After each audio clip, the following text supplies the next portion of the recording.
qualifying buyers earlier.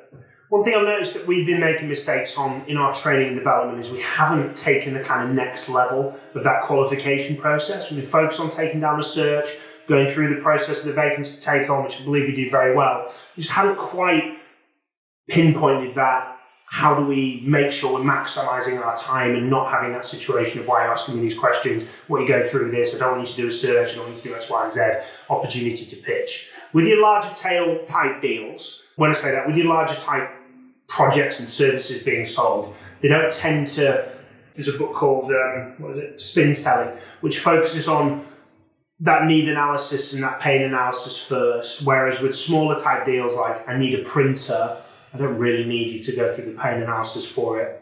If you got a printer, I'll buy it kind of scenario. There's still some element of what you need it for, but in the kind of smaller type purchases, it's not as important as the larger ones. To win that business and win the obviously larger projects is clearly there's more of a thought process around who you're going to work with for a deal at 5,000 versus a deal at 65,000, 100,000, 200,000, whatever.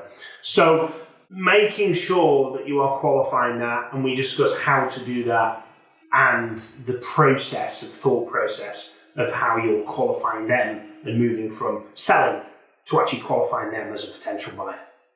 Right, qualifying a buyer. So what I think we've done really well is being able to follow the process, take the vacancy on, understand the process, and ask the right questions, do an initial qualification of the search process and where they're at. But what I think we haven't done as well of supporting you guys in development is that actual intuitive nature of qualifying the buyer. So when we're actually having those conversations with them, and we're initially going through what's the reason for the search, blah, blah, blah, blah, getting that info, but actually understanding whether or not this person's actually going to work with you or not. Because you're going to go down, take a whole vacancy on, and then go, well, we've actually got a retained partner that we work with. Okay? Now, the bigger the firm, the more likely they've already got a relationship.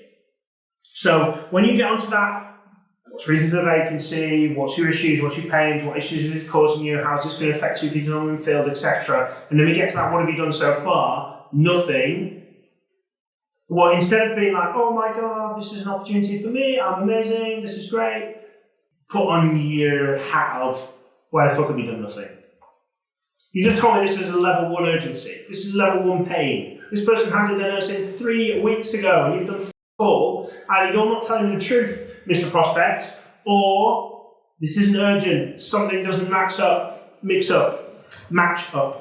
So going through that and working out, when you're going through the initial phases, initial discussion, we had an example with, I'm going to use now as an example without permission, but we've got a client, they're a fairly big firm, I can't remember the name of the private equity firm, not relevant, but it's a big organisation. They're a well-established firm, I know the name, might have been Lindsay Goldberg, something I can't remember, but we're then positioning to them, and then during the kind of halfway through the process, they're there like, I don't want you to do a search, we've already got relationships, we already have a retained partner, if we want to go with that retained partner, we'll go to them.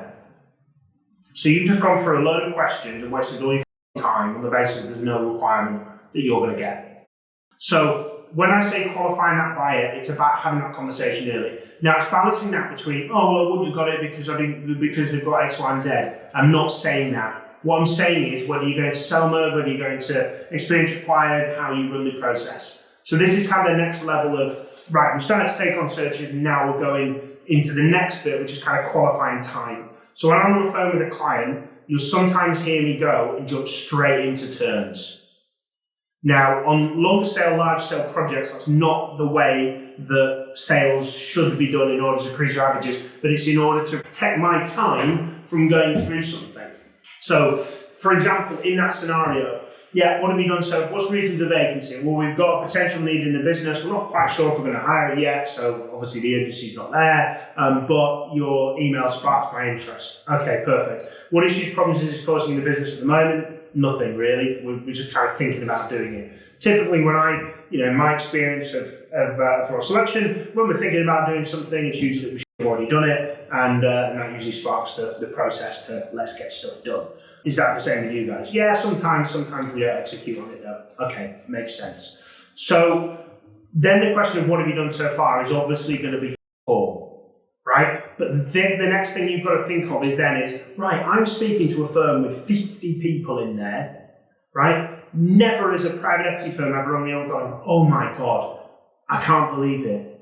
An executive search firm, I've been looking for you guys for ages, I can't find one anywhere. No. That's like saying, oh, I'm in the centre of Leeds and there's nowhere to eat. Like nowhere, everywhere's closed. No. Right? So I'm thinking, okay, so how do you guys typically work? What do you typically work with search firms? What kind of relationships do you have? What's the kind of interest here? Right, well, we've actually got a retained partner that we work with and we read through every search of them. Okay, good. Really pleased to hear that. I've got plenty of clients who do exactly the same with us.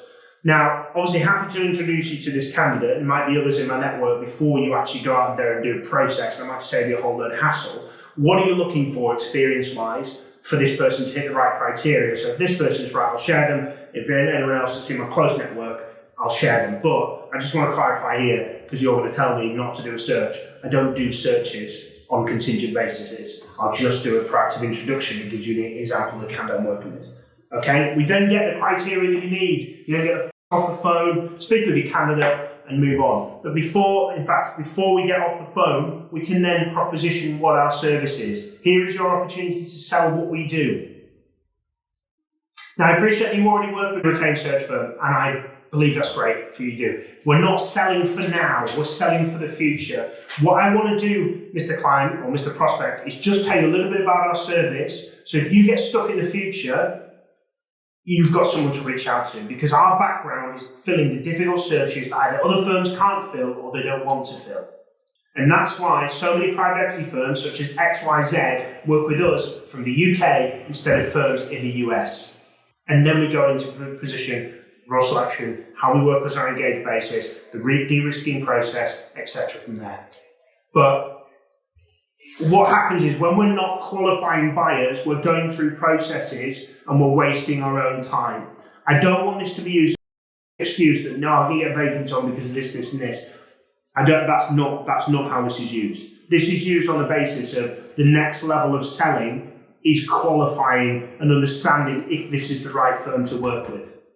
Yes, I want happy to work. Oh yeah, brilliant. What's the reason for the vacancy? Perfect. Okay, what have you done previously with search firms? Oh yeah, we're working with 4 search firms at the moment.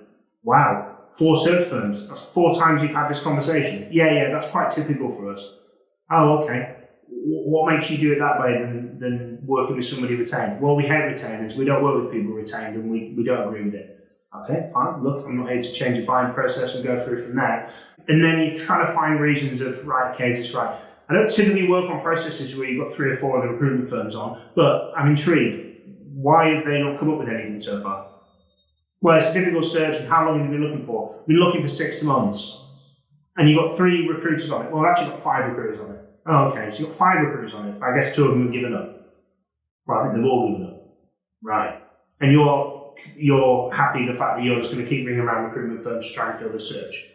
Well, no, I don't want to do that. Right, well, would you consider this? So if I could offer you something differently, would you consider something to work on a retained basis? Bang, we're in. Okay? You've got opportunity where we've got an opportunity to sell. It's not just about qualifying them to cut them off and being like, no. There's also the opportunity to find opportunities to actually proposition something to them. Okay, so it's that qualifying piece at the beginning of that call that's just going to change the nature and cadence of some of your discussions early on, rather than getting through, oh, I've got a whole vacancy on, I'm going to put it on the board, and then they never come back to you because they work with a search firm already, they've already got relationships, we haven't qualified that. It won't 100% stop it, but it might. Okay?